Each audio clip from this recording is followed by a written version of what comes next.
new pupil. The family has been listening to the Suzuki recordings, piano recordings, at home for at least 6 months.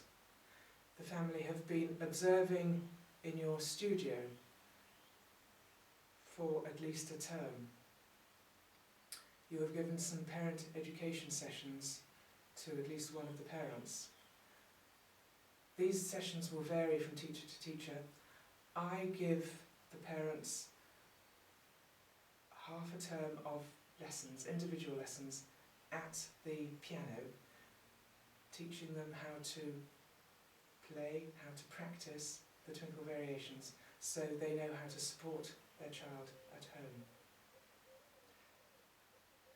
The child, with parent, turns up for the first lesson. You teach the child how to bow. Then you get the child sitting well at the piano. You adjust the stool so that the lower arm is approximately horizontal. The elbow, the wrist, the knuckles are in approximate horizontal straight line. You adjust the footstool so that their feet are resting on the stool and the upper leg is just leaning, slanting slightly downwards. The feet need to be about hip width apart, not too far apart, not close together, that's not well balanced, about hip width apart. The heels need to be about underneath the knees, or very slightly forward of the knees, not back here, not back forwards here. The head needs to be tall at the top of the head, or at the top of the body, not leaning forwards in any way. Body vertical or slightly leaning forwards, but not slightly leaning backwards. And very strong in the small of the back, not slouching, sitting up tall with the shoulders relaxed.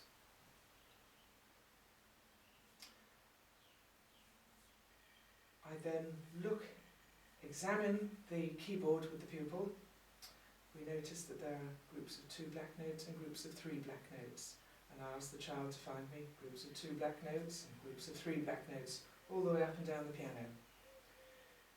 We then home in on the groups of 2 black notes, and I show the child where the C is compared with the group of 2 black notes. And we find all the C's all over the piano. I then home in on our twinkle C. We find this group of 2 black notes and find this C. And then I will play. And ask the child to listen. And I will demonstrate it several times.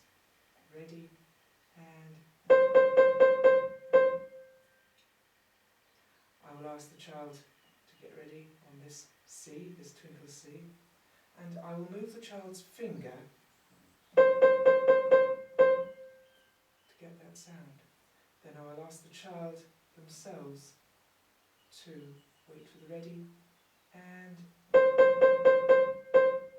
we're trying to get ready with a standing up pointy thumb. In fact, this is the twinkle hand. I often refer to a twinkle hand shape. Shake the hand out, and this is the sort of natural shape that a hand makes. Notice how the thumb is more or less underneath the second finger. It's not sticking out to the side. If you shake your hand out, the thumb is approximately in a plane with the second finger. The fingers all smoothly curve round, a little bit like a bunch of bananas. They're not stuck together, they're not spread out. There's just a little bit of space in between them all. And that is what I call a twinkle hand. Ready, and I'm asking the child to lift the finger and to stroke with a nice pointy thumb, not a flat thumb, not vertical.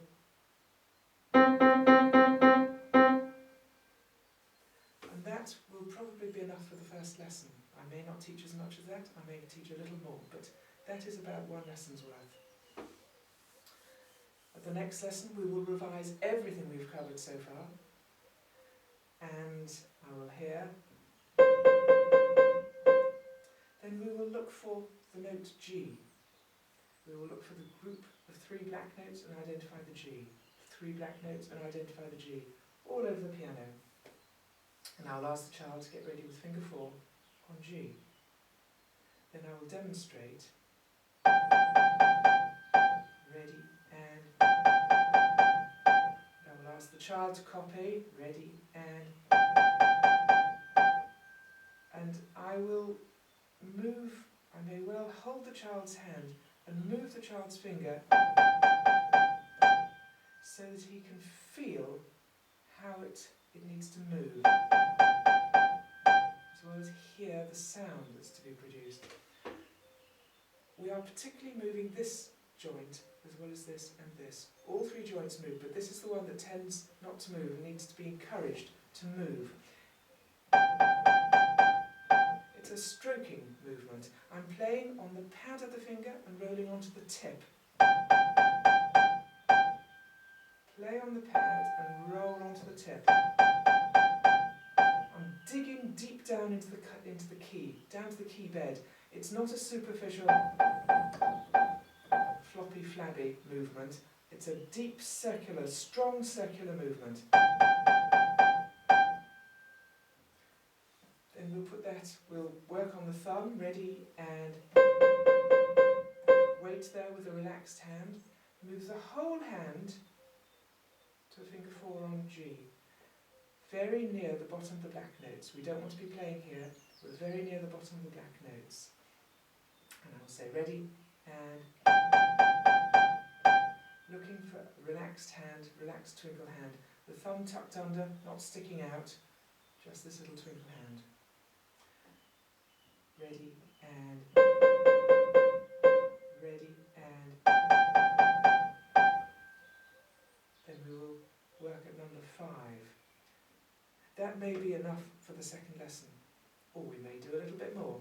Finger 5, ensure the back of the hand is level, not a tilting hand, not a karate chop, but a nice level hand with again a stroking finger. And one by one we will introduce each new finger.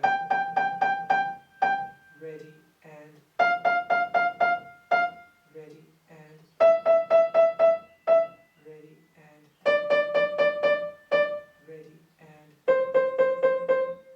encouraging the child to listen carefully to my sound and to their own sound. Note how the 3 long fingers, 2, 3 and 4, need to be played very close to the black notes, right at the bottom of the black notes, touching the black notes. 1 and 5 are less long, and they will play where they comfortably fall on the white keys. But the 3 long fingers need to be touching the black notes.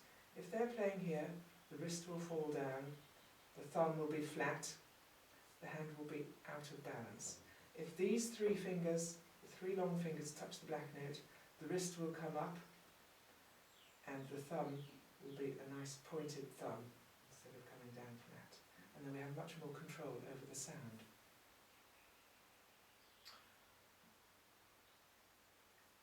When the notes can be played with a nice relaxed hand, I encourage getting ready for the next note as quickly as possible. At first, just wait, take your time. But after a while, as soon as we've finished the first note, ready, and move quickly to the next note. But then wait and get the hand very relaxed, ready, and move and get ready. Wait while we get a lovely relaxed hand, ready, and move. Get ready for the next note very quickly. As soon as the Piccadilly Circus is going well in the right hand, it is understood, I introduce it in the left hand. So the left hand, each new element is learnt in the left hand 1 or 2, 3, a few lessons after it's been introduced in the right hand. As soon as it's starting to be understood in the right hand, introduce it in the left hand. When Piccadilly Circus can be played well with stops, and the hand is very relaxed between notes, and this may take 6 months, it may take less, it may take more. Ask for the twinkle variations, sometimes without stops. Ready, and...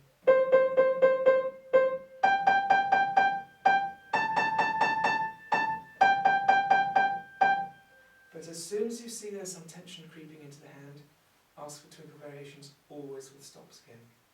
But if it's going well, ask that the child practices perhaps every day 2 variations with stops and 2 variations without stops. Still a significant amount of twinkle variation work with the stops, even once they start playing the variations without stops.